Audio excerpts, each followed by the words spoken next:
Louvado seja nosso Senhor Jesus Cristo, para sempre seja louvado. O Senhor esteja convosco, Ele está no meio de nós. Proclamação do Evangelho de Jesus Cristo segundo Marcos. Glória a vós, Senhor. Depois de ressuscitar, na madrugada do primeiro dia após o sábado, Jesus apareceu primeiro a Maria Madalena, da qual havia expulsado 7 demônios. Ela foi anunciar isso aos seguidores de Jesus que estavam de luto e chorando. Quando ouviram que ele estava vivo e fora visto por ela, não quiseram acreditar. Em seguida, Jesus apareceu a 2 deles, com outra aparência, enquanto estavam indo para o campo. Eles também voltaram e anunciaram isso aos outros. Também a estes não deram crédito. Por fim, Jesus apareceu aos 11 discípulos enquanto estavam comendo. Repreendeu-os por causa da falta de fé e pela dureza de coração, porque não tinham acreditado naqueles que o tinham visto ressuscitado. E disse-lhes: Ide pelo mundo inteiro e anunciai o Evangelho a toda a criatura. Palavra da salvação, glória a vós, Senhor.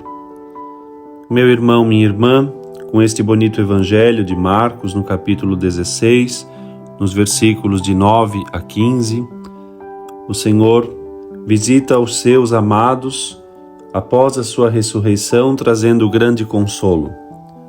É o Evangelho que basicamente completa o nosso ciclo da 8ª de Páscoa, amanhã especialmente, com o Domingo da Misericórdia, mas esta semana inteira que celebramos assim solenemente o dia da ressurreição do Senhor, temos a oportunidade de agora considerar estes versículos do Evangelho de Marcos, que manifesta a incredulidade dos discípulos e a dureza de entendimento para aceitar o fato da ressurreição.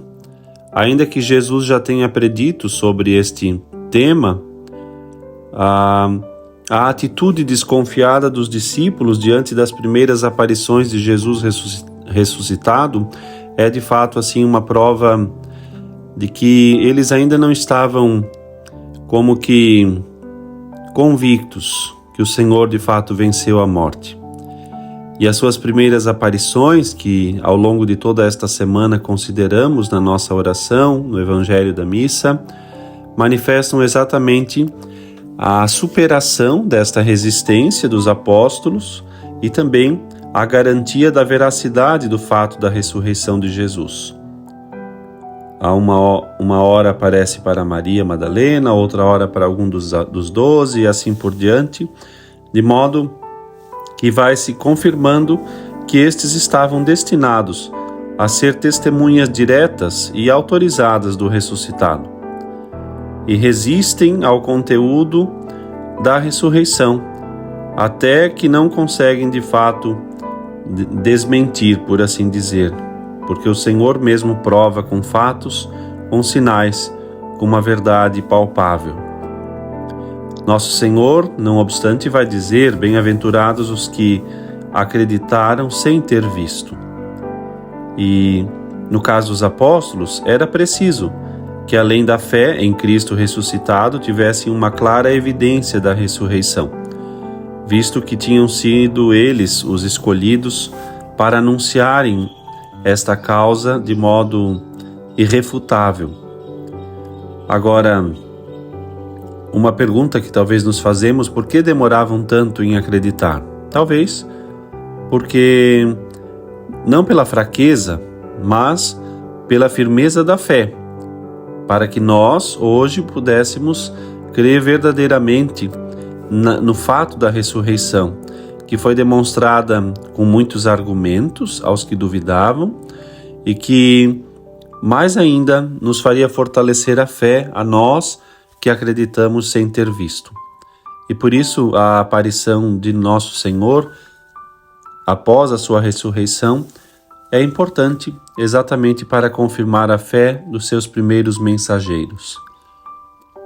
Hoje, nesse pequeno relato do Evangelho, enquanto consideramos que nosso Senhor aparece também lhes dá um mandato: ide e anunciai pelo mundo inteiro o Evangelho a toda criatura. E assim então, o Senhor, de modo especial aos sucessores dos apóstolos, nos pede que preguemos o Evangelho a todas as nações. É um convite de Jesus ressuscitado. Toda a igreja nasce e deve se fortalecer para participar, por meio do batismo e dos demais sacramentos, da redenção salvadora e assim, efetivamente, ordenar a Cristo todo o universo, dilatando pelo mundo inteiro o seu reino para a glória de Deus Pai. E esta é a missão da Igreja, o corpo místico de Cristo, que deve levar adiante este anúncio que nós chamamos costumeiramente do apostolado, e assim fazer então com que todos, sem exceção, conheçam a nosso Senhor. A verdadeira vocação cristã está exatamente em ir e ensinar.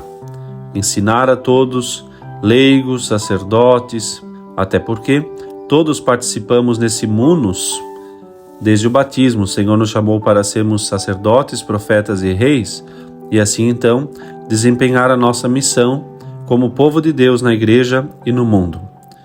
É verdade que cada um vai atuar da maneira como Deus lhes pede, por meio da sua vocação.